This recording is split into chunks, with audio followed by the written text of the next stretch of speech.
Salam əziz qardaşlar, əziz izləyicilər. Xoş gördük hər birinizi. Əziz qardaşlar, buyurun baxın, bax belə 40 baş birinci qarna boğaz şəhlər satılır əziz qardaşlar. İkisi balalıdır. Bax biri budur balasının. Görürsüz qardaş. Baba balasının biri budur. Biri də qoyun içindən. 20'si də yetikdir, 20'si. 40 başın 20'si yetikdir, ikisi balalıdır.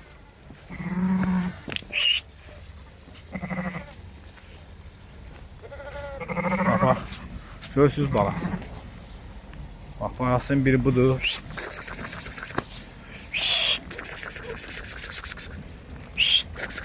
Ha, biri de qabaqdadır. Ay maşallah olsun. Hamısı birinci qarnı belə şişək. 20'si də yetikdir. Əziz qardaşlar. Bak belə tam ətraflı çəkəcəm bax. Durna de durna. Bak balasının biri de ha qabaqdadır. Görürsüz. Bilmem kuzunu görebilirsiniz. Görəmişsiniz. İkisi balalı. Bu təzə doğub, o birisi də bir 20 günlük baladır. Bu erkək. Durna diye bunlar durna. Hamısı birinci qarnı xamışə. Hamısı da boğaz. Bak qalanı da belə yetikdir. Bax. Yetiklər görürsünüz. 20 başı yetik.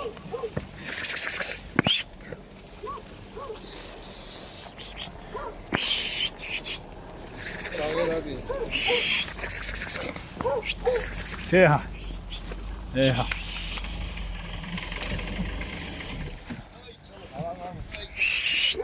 Sür kardeş geçsin.